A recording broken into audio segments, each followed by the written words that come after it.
আসসালামু আলাইকুম বন্ধুরা, কিচেন বাঙালিয়ানা চ্যানেলে আপনাদের সবাইকে স্বাগত জানাই। আজকে আমি আপনাদের একটু অন্যরকম ভাবে আলুর চপ তৈরি করে দেখাবো, যেটা বেসন ছাড়াই আপনারা তৈরি করে নিতে পারবেন। যেমন মুচমুচে তেমনই ক্রিস্পি আর খেতেও দুর্দান্ত হবে। তো প্রথমেই 4টে ছোট সাইজের আলু ভালোভাবে সেদ্ধ করে নিয়েছি। এবারে আলুগুলোকে একটা গ্রেটারের সাহায্যে ভালোভাবে গ্রেট করে নেব। তো সবগুলো আলু গ্রেট করা হয়ে গেছে। এবারে আলুটাকে একটু ভালোভাবে রান্না করে নেব, তাহলে আলুটার টেস্টটাও অনেকটাই ভালো আসবে। তো সেই জন্য কড়াইয়ের মধ্যে সামান্য পরিমাণ সাদা তেল দিয়ে দিচ্ছি। চাইলে আপনারা সাদা তেলের জায়গায় সরিষার তেলও দিতে পারেন। এবার এখানে একটু বেশি পরিমাণে পেঁয়াজ কুচি দিয়ে দিচ্ছি। পেঁয়াজটা হালকা নাড়াচাড়া করে নেব। তারপর এখানে আমি অল্প করে একটু গাজর অ্যাড করব। চাইলে গাজরটা আপনারা বাদ দিতেও পারেন। এবার ঝালের জন্য কাঁচামরিচ কুচি দিয়ে দিচ্ছি। তারপর সব কিছু একসঙ্গে ভালোভাবে নাড়াচাড়া করে নিচ্ছি। কিছুক্ষণ নাড়াচাড়া করে এইভাবে ভেজে নেব। গাজরটা যখন হালকা ভাজা হয়ে যাবে তখন এখানে কিছু মশলা দিয়ে দেব। তো এখানে অল্প করে একটু আদা রসুনের পেস্ট দিয়ে দিচ্ছি, সাথে স্বাদ মতো লবণ দিয়ে দিচ্ছি, অল্প একটু হলুদের গুঁড়ো দিচ্ছি, আর অল্প করে একটু চাট মশলা দিয়ে দিচ্ছি। চাট মশলা দিলে কিন্তু আলুর টেস্টটা খুব সুন্দর আসবে। এবার সব কিছু আবারও একসঙ্গে ভালোভাবে নাড়াচাড়া করে ভেজে নিচ্ছি। সব কিছু মশলা একসঙ্গে ভালোভাবে ভাজা হয়ে গেলে এবার যে গ্রেট করা আলুটা ছিল সেটা দিয়ে দেব। দিয়ে সব কিছু একসঙ্গে ভালোভাবে মিশিয়ে নেব। এবার সব কিছু একসঙ্গে ভালোভাবে মিশিয়ে নিলে কিন্তু আলুর পুরটা রেডি হয়ে যাবে।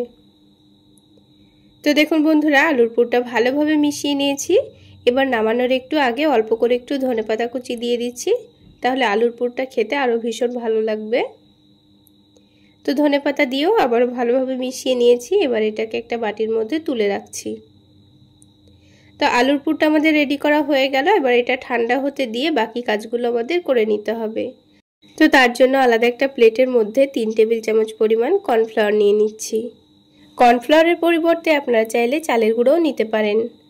তারপরে এখানে 2 টেবিল চামচ পরিমাণ ময়দা নিয়ে নিচ্ছি।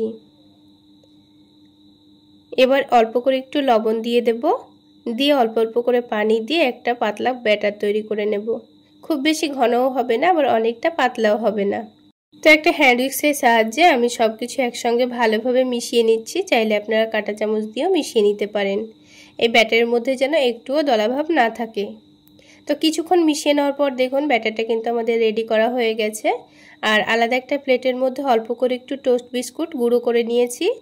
আপনারা চাইলে বাজার থেকে ব্রেড ক্রাম্বসও কিনে নিতে পারেন। টোস্ট বিস্কুটের গুঁড়ো দিয়েও কিন্তু খুব সুন্দর মুচমুচে হবে। এবার যে আলুটা রেডি করে রেখেছিলাম, আলুটা কিন্তু আগের থেকে অনেকটাই ঠান্ডা হয়ে গেছে। তো চপগুলো আমি মিডিয়াম সাইজের তৈরি করে নেব, সেই জন্য অল্প করে একটু মিশ্রণ নিয়ে হাতের মধ্যে লম্বা করে একটু পাতলা করে নিচ্ছি। আপনারা আপনাদের পছন্দ মতো যে কোনো শেপ দিতে পারেন। তো দেখুন একটা কিন্তু আমার তৈরি করা হয়ে গেল। এটা একটু কাটলেটের মতো শেপ দিয়েছি। আপনারা চাইলে গোল করে চপের মতো শেপ দিতে পারেন। এবার এটাকে বিস্কুট গুঁড়োর মধ্যে ভালোভাবে কোট করে নিয়েছি। তারপর যে কর্নফ্লাওয়ারের মিশ্রণটা রেডি করেছিলাম সেটাতে ভালোভাবে ডুবিয়ে নেব। তারপর এটাকে তুলে নেব। তো চামচের সাহায্যে এটা ভালোভাবে উঠছিল না, ভেঙে যেতে পারে, সেই জন্য আমি হাত দিয়ে তুলে নিয়েছি। তো হাত দিয়ে তুলে নিয়ে আবারও এটাকে বিস্কুট গুঁড়োর মধ্যে ভালোভাবে কোট করে নেব।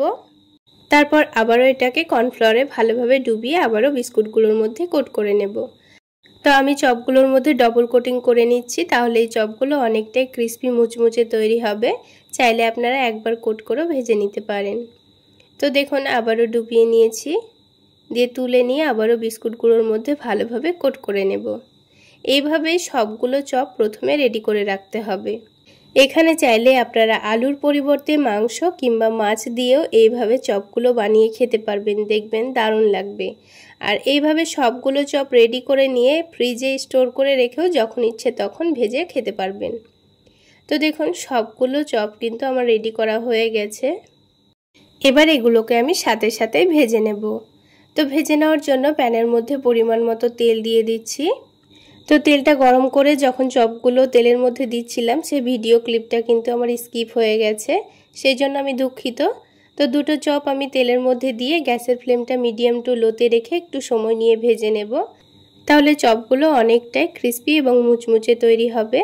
তো চপগুলোকে আমি উল্টে পাল্টে একটু ক্রিস্পি করে ভেজে নিচ্ছি দেখুন, আর খুব সুন্দর কালারও চলে এসছে।